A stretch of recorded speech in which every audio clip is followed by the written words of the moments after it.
अगर हम लोग बात करते हैं थ्री फेज ट्रांसफार्मर की, तो पुराने लेक्चर के अंदर हमने ये चीज़ सीखी थी कि हमारे पास 2 तरीके थे।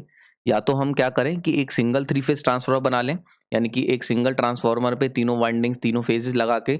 दूसरा मेरे पास तरीका था कि मैं क्या करूँ कि 3 सिंगल फेज ट्रांसफार्मर लूँ और उनकी वाइंडिंग्स को कनेक्ट करके थ्री फेज ट्रांसफार्मर बनाऊँ। ये दोनों तरीके हमने पुराने लेक्चर में डिस्कस करे थे। नाउ इस लेक्चर के अंदर थोड़ा-सा हम लोग डिटेल में जाएँगे और वाइंडिंग्स को सीखेंगे।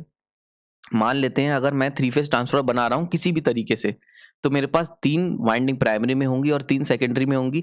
हम इनकी लेबलिंग कर लेते हैं, कुछ इस तरीके से हम लेवल मार्क कर सकते हैं। नाउ ये जो 3 वाइंडिंग प्राइमरी में है मिल गई मुझे, और 3 वाइंडिंग क्या मिलेंगी, सेकेंडरी साइड पे मिल जाएंगी, ठीक है। तो किसी भी तरीके का ट्रांसफार्मर तुम बना लो, चाहे तुम 3 सिंगल फेज से बनाओ या फिर एक सिंगल थ्री फेज ट्रांसफार्मर बना लो, आपके पास हर बार 3 वाइंडिंग प्राइमरी में होंगी और 3 सेकेंडरी में होगी। नाउ इन तीनों वाइंडिंग्स को, प्राइमरी की तीनों वाइंडिंग हो या सेकेंडरी की, इन दोनों को कनेक्ट करने के लिए हमारे पास 2 तरीके हैं। या तो हम इनको स्टार में कनेक्ट कर सकते हैं प्राइमरी साइड को, या फिर डेल्टा में। इसी तरीके से सेकेंडरी साइड को भी हम या तो स्टार में कनेक्ट कर सकते हैं या डेल्टा में, ठीक है। तो इस पूरे लेक्चर के अंदर मेरा नाम प्रांजल है और आज मैं पूरे लेक्चर में बात करूंगा स्टार एंड डेल्टा कनेक्शंस के ऊपर, कि क्या होते हैं स्टार और डेल्टा कनेक्शंस और क्यों इतने इंपॉर्टेंट है और इतने पॉपुलर कनेक्शंस हैं, और काफ़ी चीज़ें बारीक सीखने को मिलेंगी। हम लोग हर तरीके से एनालाइज करेंगे, फेजर से भी देखेंगे और एक्चुअल कनेक्शन के ऊपर भी बात करेंगे। चलिए शुरू करते हैं। सबसे पहले मैं बात करूंगा स्टार और वाई कनेक्शन की, ठीक है।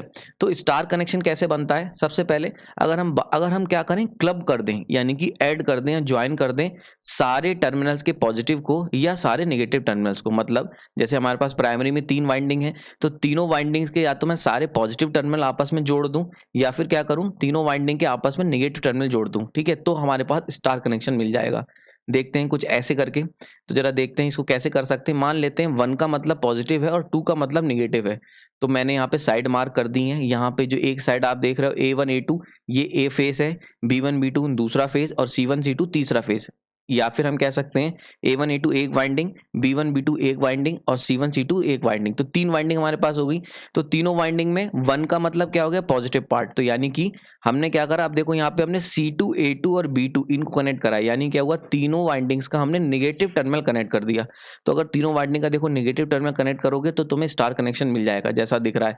एक और तरीका भी है, हम क्या कर सकते हैं, अब की हम लोग क्या करेंगे, अगर तीनों के पॉजिटिव को भी कनेक्ट कर सकते हैं तब भी हमें स्टार मिल जाएगा। जो बात मैंने यहाँ लिखी है, क्लबिंग वाली बात, वो देखो यहाँ पे देखने को मिल रही। तो हमने करा क्या है, यहाँ पे हमने 1 का मतलब पॉजिटिव, तो C1 पॉजिटिव, A1 पॉजिटिव और B1 पॉजिटिव हो गया, और 2 का मतलब नेगेटिव।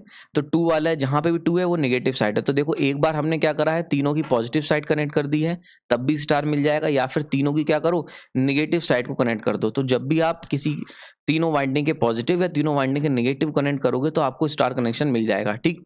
नाउ अब इसको मैं करके दिखाता हूँ कि एक्चुअल वाइंडिंग में ऐसा कैसे होता है। तो मान लेते हैं पहला वाला केस, 3 वाइंडिंग अब मेरे पास है, A1 B1 A2 B2 and C2 C1 C2, ठीक है। A1 B1 B1 B2 और C1 C2, ठीक है। तो ये 3 वाइंडिंग हमारे पास हो गई। अब देखो अगर पहला वाला केस रिजेंबल करते हैं तो मुझे क्या करना है, C2 B2 और A2 कनेक्ट करना है। तो यहाँ पे मैंने इनको कनेक्ट कर दिया। बहुत सिंपल है, आई होप समझ में आ गया होगा।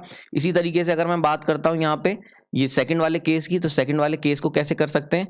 तो अब हमने क्या करा है, इसमें A1 B1 और C1 को कनेक्ट कर दिया। तो A1 B1 और C1 कनेक्ट कर दो। So this is the simplest connection. मतलब आपको क्या करना है, 3 वाइंडिंग को एक वायर से उनके तीनों टर्मिनल, जो तीनों पॉजिटिव या तीनों नेगेटिव, कनेक्ट कर देना है। क्लियर हो गया यहाँ पे। नाउ अब ये जो कॉमन पॉइंट देख रहे हो जहां पे तीनों क्लब हो रहे हैं, इसको हम लोग कहते हैं न्यूट्रल पॉइंट, ठीक है। ये होता है हमारा न्यूट्रल पॉइंट। और अगर मैं क्या करता हूँ, इस न्यूट्रल को ग्राउंड से कनेक्ट कर देता हूँ, तो हमारा कनेक्शन क्या कहलाएगा, स्टार विद न्यूट्रल। यानी कि अभी 2 आपने नाम सुने होंगे, कई बार कनेक्शन के नाम होते हैं स्टार कनेक्शन, कई बार होता है स्टार विद न्यूट्रल। तो अगर आपने क्या करा, जहां पे न्यूट्रल पॉइंट जो होता है, अगर आपने उसको ग्राउंड कर दिया किसी वायर से, तो वो हमारा कनेक्शन हो जाएगा स्टार विद न्यूट्रल। नाउ अगर स्टार विद न्यूट्रल मुझे मार्क करना हो वाइंडिंग में, तो क्या करेंगे, तो जहां पे आपने A2 B2 और C2 कनेक्ट करा है, यहीं पे आपको एक ग्राउंड दे देना होगा। क्लियर हो गया यहाँ पे। इसी तरीके से यहाँ पे ये क्या कहलाएगा, स्टार विद न्यूट्रल कनेक्शन कराएगा। आई होप जी समझ में आ गई होगी। बहुत सिंपल है। तो स्टार कनेक्शन समझ में आ गया, स्टार विद न्यूट्रल समझ में आ गया। आगे चलते हैं। अब हम लोग बात करते हैं फीचर्स क्या है स्टार कनेक्शन के, ठीक है। तो फीचर्स की अगर बात कर लें, पहला फीचर हम लोग देखते हैं कि फेजरली कैसे रिप्रेजेंट करेंगे। तो कुछ इस तरीके से स्टार को फेजर रिप्रेजेंट करा जाता है। जिसमें हमारे पास A1 B1 C1 यहाँ पे जो आउटर है, अगर जो भी साइड आपको आउटर में दे रखी है यानी कि वो क्या है, वो कनेक्टेड नहीं है, जो उसकी दूसरी साइड होगी यानी कि A1 की दूसरी साइड कौन सी होगी, A2 होगी, B1 की दूसरी साइड B2 होगी और C1 की दूसरी साइड C2 होगी। तो यानी कि हमने ये जो स्टार कनेक्शन बनाया है, ये A2 B2 और C2 को कंबाइन करके बनाया है, कनेक्ट करके, ठीक। तो ये हो गया। नाउ अगर हम इनके एंगल की बात करें तो A1 से B1 यहाँ पे कितना 120 डिग्री का डिफरेंस है, B1 से C1 के बीच में भी और C2 से C1 से A1 के बीच में भी, यानी कि A फेज से B फेज जो है वो 120 से लैग कर रहा है, B से C, इसको लिख देते हैं। तो B1 जो होगा वो क्या करेगा, A1 से लैग करेगा 120, यानी कि B फेज जो है वो A फेज से 120 डिग्री लैग कर रहा है। क्लियर हो गया यहाँ पे। दूसरी बात, C जो है वो B से लैग करेगा 120 से, और इसी तरीके से C जो है वो A से 240 से, ठीक है। अब देखो जरा इसको समझ लो, यहाँ पे चाहो तो आप A1 कर सकते हो। क्लियर हो गया अगर आपको डाउट है, और वरना यहाँ पे आप ये 1 दोनों का हटा सकते हो, ठीक है। तो मतलब सिंपल सा है कि बी फेज जो है, कहने का मतलब ये है कि ये जो बी फेज है तो ए से कितना है 120 से लैग कर रहा है। इसी तरीके से जो सी है वो बी से 120 से लैग कर रहा है, और अगर सी और ए को कंपेयर करोगे तो इनके बीच में कितना है, यहाँ से लेके यहाँ तक का ये कितना हो गया 120 प्लस 120, यानी कि 240 डिग्री आपका डिफरेंस है, ठीक है। क्लियर हो गया यहाँ पे, ओके। आई होप समझ में आ रहा होगा। तो देखो ए से बी, बी जो है वो ए से कितना 120 से लैग, सी जो है वो बी से कितना 120 से लैग, और सी और ए के बीच में कितना है 240 का डिफरेंस है। ये चीज यहाँ पे क्लियर हो गई। आगे चलते हैं ना, दूसरा पॉइंट देखते हैं। दूसरा पॉइंट में हम लोग जरा इंपॉर्टेंट चीज फेज वोल्टेज और करंट, फेज करंट की बात करेंगे। तो सबसे पहले फेज वोल्टेज क्या होता है उसको समझते हैं। मान लेते हैं हमारे पास स्टार कनेक्शन है R why V phase. Now अगर ये हमारा सेंटर न्यूट्रल पॉइंट है, यहाँ पे हमने मार्क कर लेते हैं। अगर अब क्या होता है, अगर मैं आर और वाई के बीच का वोल्टेज निकालूं तो मैं उसे क्या लिखूंगा, वी आर वाई लिखूंगा, यानी कि एक फेज है हमारे पास आर और एक फेज है हमारे पास वाई। अगर इन दोनों के बीच का वोल्टेज डिफरेंस निकालता हूं तो उसे मैं कैसे लिखता हूं, वी आर वाई। तो ये जो वी आर वाई लिखा है यही आपका लाइन वोल्टेज होता है, ठीक है। वहीं पे अगर मैं क्या करता हूँ, न्यूट्रल से नापता हूँ आर फेज का वोल्टेज, यानी कि अगर न्यूट्रल और आर के बीच का वोल्टेज निकालूंगा तो मैं उसे लिखूंगा वी आर, और ये हमारा हो जाएगा फेज वोल्टेज। तो आई होप समझ में आ गई होगी। यानी कि जो हम लोग हर बार बात करते हैं लाइन वोल्टेज और फेज वोल्टेज, बहुत बार कंफ्यूजन रहता है। तो जब भी हम किसी दो फेज के वोल्टेज की बात करते हैं, यानी हमारे पास अगर 3 फेज चल रहे हैं और उन दो फेज के वोल्टेज डिफरेंस की बात करोगे, पोटेंशियल डिफरेंस, हमेशा याद रखना, मैंने बताया वोल्टेज कोई इंडिविजुअल क्वांटिटी नहीं होती, it is just a potential difference, यानी कि दोनों फेजेस के बीच में कितना पोटेंशियल डिफरेंस है। तो अगर आर और वाई फेज के बीच का पोटेंशियल डिफरेंस निकालोगे तो it is what we call line voltage. लेकिन अगर यहीं पे न्यूट्रल, यानी कि जो जीरो वोल्टेज होता है जनरली उसका, तो न्यूट्रल का अगर तुम न्यूट्रल के रेस्पेक्ट में किसी फेज वोल्टेज को कंपेयर कर रहे हो, यानी कि आर और न्यूट्रल कंपेयर कर रहे हो, तो it is what we called phase voltage, ठीक है। तो जैसे आपके घर में क्या आ रहा है, एक लाइव वायर आ रहा है और एक न्यूट्रल आ रहा है, तो आपके घर में फेज वोल्टेज आ रहा है, यानी कि 220 तुम्हारा फेज वोल्टेज है। वहीं पे अगर आप क्या करते हो, दो कॉलोनीज के वोल्टेज को मेजर करते हो, पोटेंशियल डिफरेंस को, तो it is what we called line voltage. 440 something का भी आता है, आपको देखने को मिलेगा 400 प्लस में, ठीक है। तो this is what we call line voltage. तो अब इसको रिप्रेजेंट कैसे करते हैं, तो लाइन वोल्टेज को हम लोग अगर आर वाई के बीच का निकाल रहे हैं तो V R Y, Y B के बीच का निकाल रहे हैं तो वी वाई वी, और अगर हम लोग वी बी आर के बीच का निकाल रहे हैं तो वी बी आर लिख सकते हैं। वहीं पे अगर फेज वोल्टेज की बात करें तो सिंपली आप V R comma V Y या वी बी लिख सकते हो, जस्ट नाम के साथ। इसको एक तरीके से और भी लिख सकते हो, V R N, V Y N, V B N, इसका भी। तो मतलब कई बुक्स में आपको ये भी मिल जाएगा नोटिफिकेशन, और कई में normally V Y R B ऐसे लिखा होगा, ठीक है। तो आई होप समझ में आ रहा होगा ठीक है। अब ये चीज क्लियर हो गई, यानी कि हम इसको रिप्रेजेंटेशन सीख ली, क्या होता है ये भी सीख लिया। इनके बीच का रिलेशन जरा और बात कर लेते हैं ना। लाइन और फेज के बीच का क्या रिलेशन है उसको देख लेते हैं। तो ये कुछ इनका रिलेशन कुछ इस तरीके से होता है, यानी कि जो फेज वोल्टेज होगा, स्टार कनेक्शन की बात कर रहा हूं यहाँ पे, वो लाइन वोल्टेज डिवाइड बाई √3, यानी कि क्या होगा, VL बाई √3 होता है। यानी कि अगर रिलेशन की बात करें तो लाइन और फेज के बीच में जो डिफरेंस होगा वो VL बाई √3 का डिफरेंस होगा, ओके। खास बात क्या होती है कि करंट अगर बात करोगे तो करंट स्टार कनेक्शन में करंट, फेज करंट और लाइन करंट बराबर होते हैं, लेकिन वोल्टेज बराबर नहीं होते। ये चीज हमेशा याद रखना, क्योंकि इसमें न्यूमेरिकल्स में ये आपका बहुत इंपॉर्टेंट पोर्शन कवर करेगा, ठीक है। तो स्टार कनेक्शन के अंदर जो वोल्टेज की बात करेंगे तो V phase equal to VL by √3 होगा, लेकिन I phase equal to IL होगा। ऐसा क्यों होता है, इसको कभी और किसी लेक्चर में हम लोग एक स्पेसिफिकली डिस्कस करेंगे। अगर आप ये जानना चाहते हो तो कमेंट सेक्शन बताना, मैं उसके लिए आपको डेरिवेशंस बता दूंगा, वो डेरिवेशन से आप ये निकाल सकते हो, ठीक है। आगे चलते हैं। अब बात करते हैं न्यूट्रल पॉइंट की, बड़ा इंपॉर्टेंट था। अभी पीछे हमने देखा था, जहां पे भी आपने तीनों पॉइंट को कनेक्ट करते हो, तीनों वाइंडिंग्स या फेजेस के पॉजिटिव को या तीनों वाइंडिंग या फेजेस के नेगेटिव को जहां पे भी कनेक्ट करते हो, वो पॉइंट हमारा न्यूट्रल पॉइंट बन जाता है। तो न्यूट्रल पॉइंट की खास बात क्या होती है कि यहाँ पे जो फेजर सम होता है तीनों करंट का, वो जीरो होता है, इसीलिए इसको न्यूट्रल पॉइंट कहा जाता है। तो जो न्यूट्रल वर्ड है, न्यूट्रल मतलब जीरो, तो वो क्या चीज जीरो है अगर आपसे कहा जाए तो न्यूट्रल पॉइंट पे न्यूट्रल क्या है, तो करंट जीरो है। यानी कि जहां पे तीनों फेज मिलके जहां जिस पॉइंट पे मिलेंगे वहां पे नेट करंट जीरो होगा। यानी कि इसका क्या मतलब हुआ कि अगर दो फेज से करंट आ रहा होगा तो एक फेज से करंट वो जा रहा होगा। ठीक है, क्लियर हो गया यहाँ पे।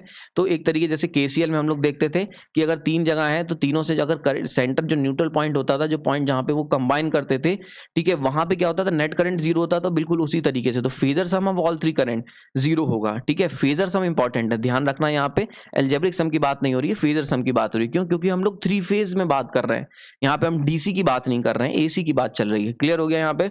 नाउ ये बात होगी बैलेंस सप्लाई की, यानी कि अगर तुमने बैलेंस सप्लाई का क्या मतलब हुआ कि लोड और जो सप्लाई है दोनों की दोनों तुम्हारे 120 के डिफर कर रहे हैं, 120 के एंगल पे उन दोनों का फेज वोल्टेज अगर डिफर कर रहा है। वहीं पे अगर अनबैलेंस्ड होगी, अभी पहले बैलेंस देख लें, IA plus IB plus IC equal to zero. वहीं पे अगर अनबैलेंस सप्लाई होगी तो अनबैलेंस के अंदर क्या होगा, न्यूट्रल में करंट फ्लो करेगा। कितना? अनबैलेंस करंट, यानी कि जितना भी बचा कुचा करंट होगा वो न्यूट्रल से फ्लो होगा। ठीक है, न्यूट्रल के ऊपर एक सेपरेट लेक्चर बनाऊंगा मैं, और पावर सिस्टम वाले इसमें इसको बहुत डिटेल में पढ़ते हैं क्योंकि बड़ा इंपॉर्टेंट पॉइंट है। न्यूट्रल बहुत ही ज्यादा इंपॉर्टेंट है और पावर सिस्टम में भी बड़ा इंपॉर्टेंट रोल प्ले करता है ये। और प्लस यहाँ पे जब भी हम कभी भी फॉल्ट प्रोटेक्शन इन सब चीज़ों में हम लोग न्यूट्रल पॉइंट की बड़ा सिग्निफिकेंस होता है, तो वहाँ पे इसको हम लोग कभी डिटेल में चर्चा करेंगे।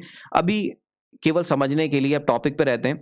तो यहाँ पे आई होप समझ में आ गया होगा। तो न्यूट्रल पॉइंट क्या होगा कि न्यूट्रल में नॉर्मली न्यूट्रल में कभी करंट फ्लो नहीं करेगा, नेट करंट जीरो होगा तीनों फेज का बैलेंस सप्लाई में। लेकिन अगर अनबैलेंस्ड लोड लगा हुआ है तो ऐसे केस में क्या होगा, न्यूट्रल में करंट फ्लो कर जाएगा। और न्यूट्रल में कितना करंट फ्लो करेगा, जितना अनबैलेंस होगा। यानी कि आईए प्लस आईबी प्लस आईसी जब नॉट इक्वल टू जीरो होगा, तब वहां पे जितना भी डिफरेंस होगा इन तीनों का मिला के या फेजर सम का जो भी आउटपुट आएगा वो फ्लो करेगा। लेकिन कब होगा ये, अनबैलेंस में, समझ में, अनबैलेंस टाइम में। ठीक है, आगे चलते हैं। नाउ अब बात कर लेते हैं डेल्टा की। स्टार की हमने बहुत चर्चा कर ली। डेल्टा कनेक्शन कैसे बनता है? डेल्टा कनेक्शन बहुत सिंपल है कि आपको क्या करना है, एक फेज का पॉजिटिव लेना है तो उसको दूसरे फेज के नेगेटिव के साथ कनेक्ट कर देना है। बहुत ही सिंपल तरीका है। जैसे अभी पीछे हमने देखा था स्टार में, एक फेज के पॉजिटिव को दूसरे फेज के पॉजिटिव से कनेक्ट करना था। यहाँ पे जस्ट उसका उल्टा है, एक के पॉजिटिव को दूसरे के नेगेटिव से कनेक्ट करना है। तो ये कैसे बनेगा, इसको जरा देखते हैं। ठीक है, यहाँ पे वही सेम कॉम्बिनेशन जो हमने लिया था कन्वेंशन, कि वन को हम लोगों ने पॉजिटिव ले लिया था और टू को नेगेटिव। तो देखो यहाँ पे A1 जो A2 है वो नेगेटिव है और B1 क्या है, पॉजिटिव है। तो देखो positive negative positive negative positive negative, तो तीनों क्या है, एक दूसरे के, एक का पॉजिटिव दूसरे के नेगेटिव से जुड़ा हुआ है। क्लियर हो गया यहाँ पे। तो एक तरीका तो ये बनाने का। दूसरा तरीका हम क्या कर सकते हैं, इस तरीके से भी बना सकते हैं कि हम लोग क्या करें, वाइंडिंग को अगर रिवर्स करके लगा देते हैं, यानी कि A2 ऊपर कर देते हैं, A1 नीचे कर देते हैं, तो भी हम ये बना सकते हैं। ठीक है, तो ये दो तरीके होते हैं। नाउ अगर हम बात करते हैं कि वाइंडिंग्स में ऐसा कैसे दिखेगा, तो वाइंडिंग को जरा मार्क कर लेते हैं हम लोग।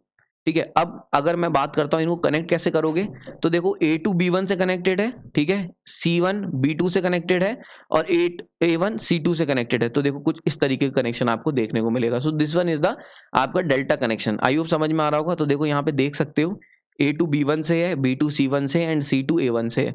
तो ये कनेक्शन होता है डेल्टा कनेक्शन का, यानी कि ये जो है डेल्टा कनेक्शन में आपको इस तरीके से कनेक्ट करना पड़ेगा। ओके, नाउ अब फीचर्स की बात कर लेते हैं। डेल्टा कनेक्शन के फीचर्स क्या क्या होंगे। ठीक है, तो पहला फीचर, पहला हम लोग हमेशा जैसे उसमें करा था, हम जरा एंगल निकाल के देखते हैं।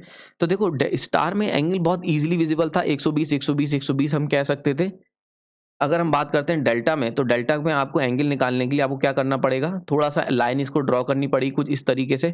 अब देखो A1 और B1 के बीच में 120, इसी तरीके से B1 और C1 के बीच में 120, और इसी तरीके से C1 और A1 के बीच में यहाँ पे मैंने आपको एक, तो यानी क्या, तीनों फेसेस आपस में 120 120 120 पे फेज अपार्ट है, या कह सकते हैं आउट ऑफ फेज है। ठीक है, तो इस तरीके से आप निकाल के देख सकते हो। नाउ दूसरा पॉइंट की अगर हम बात कर लेते हैं, ठीक, दूसरा पॉइंट बड़ा इंपॉर्टेंट है।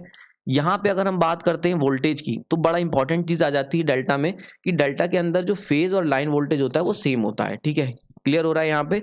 यानी कि अगर हम बात करेंगे डेल्टा कनेक्शन की, तो वहां पे जितना ही फेज वोल्टेज होगा वो इक्वल होगा लाइन वोल्टेज के। वहां पे इस तरीके कोई भी डिफरेंस नहीं होता। जैसे कि अभी स्टार में हमने देखा था पीछे कि V phase equal to VL by root 3 था, लेकिन डेल्टा में phase voltage equal to line voltage होता है। क्लियर हो गया यहाँ पे। लेकिन करंट की बात कर लें तो phase current equal to I line by √3, ये बड़ा इंपॉर्टेंट हो जाता है। यानी कि अगर आपको डिफरेंस एकदम क्लियरली विजिबल हो रहा होगा, जहां पे भी डेल्टा यूज करोगे वहां पे लाइन और फेज वोल्टेज बराबर होंगे, लेकिन लाइन करंट जो होगा वो फेज करंट के √3 टाइम्स होगा, या कह सकते हैं फेज करंट जो होगा वो लाइन करंट डिवाइड बाई √3 होगा। ठीक है, तो क्लियर हो गया। तो स्टार में क्या होगा, स्टार में यही चीज उल्टी होती है। स्टार में जो फेज वोल्टेज होता है वो लाइन वोल्टेज डिवाइड बाई √3 होता है और फेज करंट और लाइन करंट बराबर होते हैं। लेकिन डेल्टा में क्या होता है, ये चीज रिवर्स हो जाती है। तीसरा point, net phasor sum of voltage is 0, यानी कि क्या मतलब हुआ कि VA plus VB plus VC equal to 0 होता है। ये बड़ा इंपॉर्टेंट डिफरेंस है दोनों के बीच में। यानी कि अगर मैं बात करता हूं स्टार कनेक्शन की, तो स्टार में न्यूट्रल पॉइंट पे, यानी कि स्टार कनेक्शन की खास बात क्या है कि फेजर सम ऑफ करंट 0 होगा। लेकिन डेल्टा की क्या खास बात है कि net phasor sum of voltage equal to 0 होगा। ठीक है, आई होप जी समझ में आ गई होगी।